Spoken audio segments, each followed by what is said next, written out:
live in real time. Again, here we can see useful data like bitrate, as well as things like if Restream has ever had to reconnect to the service. The final tab that we will look at is the Chat tab. Now, as I said earlier, this is Restream's solution for gathering all of your chat windows from all the different platforms that you're going to be streaming to into one. This way you can make sure that you don't miss any viewers who are chatting to you, and you can interact with them back no matter which streaming platform they are watching on. Restream have also made it incredibly easy to include this multi-chat window into your stream with OBS or Streamlabs OBS. So if you want your viewers to be able to see, the chat that's coming from all your different streaming platforms, you can include it quite easily. There are two different options for the chat application. There's a web chat version that runs in your browser, or there's an application that you can download for PC or for Mac. Firstly, we'll look at the web chat version. You can see here it shows you a preview of what your chat will look like, along with some example that you can display a number of users. You can see that there are some cool features, things like connecting your Discord, filtering out certain words from your chat, as well as filtering out words based on the platform. You can change the actual window appearance and font sizes of the messages, the nickname and the timestamp. You can set up notifications and text-to-speech. There's an auto-replying bot. There's ways to export your chat and your viewer counters. Loads of cool features, but all of those are probably going to call for a more advanced video at a later date. But the one that I do want to quickly cover is embedding your Restream chat into your stream. Now, this is exactly the same as the web chat, but all you have to do once you've got the chat appearing as you want to, play around with the appearance with these settings here on the right. Once you're happy, is you go up to the box here, copy this URL and go into OBS or Streamlabs OBS and add a new browser source to the scene you want to show your chat on.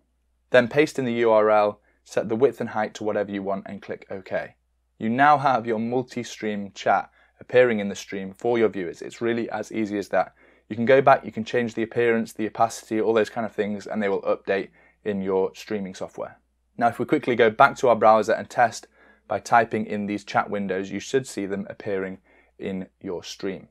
Now, that is everything that we need to set up to be able to use Restream. We're ready to hit start streaming in our streaming software and then head back to the Restream dashboard. Now, Restream does add about a 1 to 2 second delay to your stream, which is pretty impressive really, considering what they are doing with all of that data. So after a few seconds, we should see that our stream preview should show, and then we should also see that our individual platforms go from offline to connecting and eventually to online, and that's it. We are now live on multiple platforms at the same time.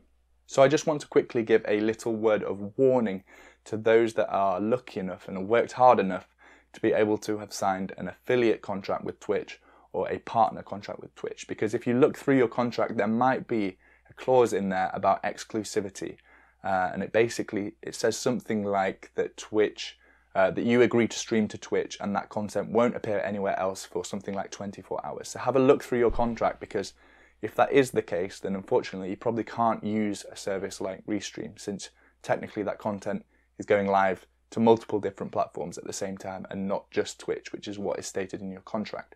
So just a little word of warning, if you're lucky enough to have one of those contracts, be sure to make sure you're not breaking it. Well, that is it, guys. I hope you have enjoyed and learnt something new from this video. If you have, please do give it a thumbs up. It helps us understand what kind of content to keep creating. And if you haven't subscribed yet, please do have a look round at the YouTube channel. Gaming Careers YouTube channel has all these guides about streaming and content creation in gaming. Finally, as always, I would like to give a massive thanks to my patrons. These people here are choosing to support me over on Patreon, and they support the creation of these Gaming Careers videos. So thank you guys so much. It really is making a massive difference. And if you are considering supporting me, please do check out my Patreon. There's loads of different perks and tiers of things that you get as a return of showing your support. So if you would like to check that out, it's linked in the description. Also, as always, if you haven't yet joined our Discord, we're at nearly 300 members now. It's just an amazing place to be, where everybody is talking, asking questions, helping each other grow, networking, all those kind of things. So again, my Discord is always linked in the bottom of every video description. Platform simultaneously whilst starting out. Use a free or cheap overlay when starting out. You can invest more as your stream grows. Socialize and interact with other streamers on Twitter, Twitch and Discord. Making friends in this space is absolutely vital for your growth and your sanity. Use a webcam filter to make your webcam look more cinematic. I have a pack of 30 free filters that you can download from my website. You can unlock and rearrange the layout in OBS to look however you'd like. Customize it to help manage your stream. Use a green screen if you want to isolate yourself from your background. There are plenty of cheap ones available on Amazon.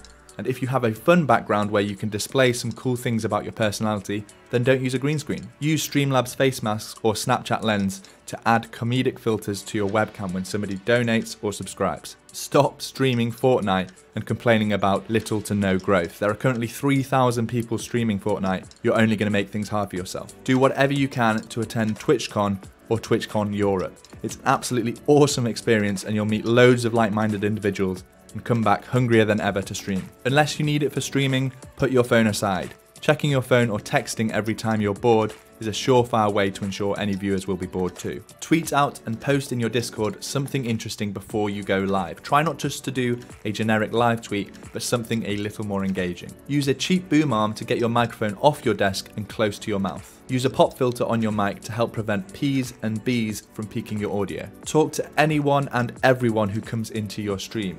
Even when nobody's there, talk through what you're doing in game. You need to be filling that silence. If you have a newer NVIDIA graphics card, experiment with using the NVENC as your encoder. It'll free up your CPU and can help with system performance. Use the Twitch test tool to test